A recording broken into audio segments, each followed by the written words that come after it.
जामशोरो मां शोएब हकीम चांगियो जी रिपोर्ट मूजिब सिंध यूनिवर्सिटी जे शागिर्दनि 4 मार्च शागिर्द ॾियारे जे मौक़े ते अॼोके ॾींहं खे सिंधु दरिया जी मालिकीअ लाइ जदोजहद जो ॾींहुं करार ॾींदे सिंध यूनिवर्सिटी जे आङनि ते बूटो बागो खे सिंधु दरिया मां 6 नवां केनाल कढण वारे फ़ैसिले ख़िलाफ़ जदोजहद जो आगाज़ करे छॾियो आहे। सिंध यूनिवर्सिटी जे समेत शागिर्दनि सिंधु दरिया मां केनाल कढण ख़िलाफ़ सेंट्रल लाइब्रेरी खां इंडस हाईवे ताईं रैली कढी। समेत शागिर्दनि इंस्टीट्यूट ऑफ सिंधोलॉजी साम्हूं इंडस हाईवे ते धरणो हयो, जंहिं सबबि ट्रैफ़िक मुअतल थी वई। शागिर्दनि जी रैली खे रोकण लाइ पुलिस अटाला तलब कया विया, जंहिं दौरान पुलिस ऐं शागिर्दनि विच में चकरियूं थींदियूं रहियूं। शागिर्दनि जो धरणो ख़त्म करण लाइ पुलिस शागिर्दनि मथां लठबाज़ी बि कई, जंहिं खां पोइ पुलिस शागिर्दनि मथां ॻोढ़ा आणींदड़ गैस जो इस्तेमालु पिणु कयो। पुलिस जे शैलिंग ऐं लठबाज़ी में केतिराई शागिर्द ज़ख़्मी पिणु थिया। मछरियल शागिर्दनि पुलिस मोबाइलनि ते पथरा करे इन जा शीशा टोड़े छॾिया। पुलिस मुज़ाहिरीन खे छेड़विछड़ कंदे 5 शागिर्दनि खे गिरफ़्तार करे वरितो आहे। इन मौक़े ते शागिर्दनि जो चवणु आहे त सिंधु दरिया असांजो जियापो आहे, असां पंहिंजे जियापे खे बचाइण लाइ निकिता आहियूं। असांजो एहतजाज पुरअमन आहे, पर पुलिस वंगारी बणिजी असांजे पुरअमन एहतजाज खे पहिरियां रोकण जी कोशिश कई। असां पुरअमन धरणो हयो त असां मथां लठबाज़ी कई वई, जेको अमल आमरेती दौर खां बि वधीक आहे। हिननि चयो त असांजे पुरअमन एहतजाज में शागिर्दनि खे कुझु बि थियो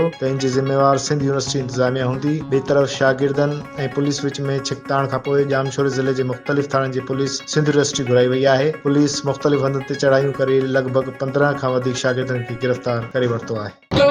उन्हें शैलिंग कया एसएसपी साहब ला ॻाल्हायो हुजे तो मासूम छोकिरनि लाइ ज़ुल्म छो कयो आहे। हीअ चइबो रोड बंदि करणु कोन ॾींदासीं। बाबा हिन आइन में अंदरि राइट टू मूवमेंट जी इजाज़त आहे त तव्हां एहतजाज करे सघो था।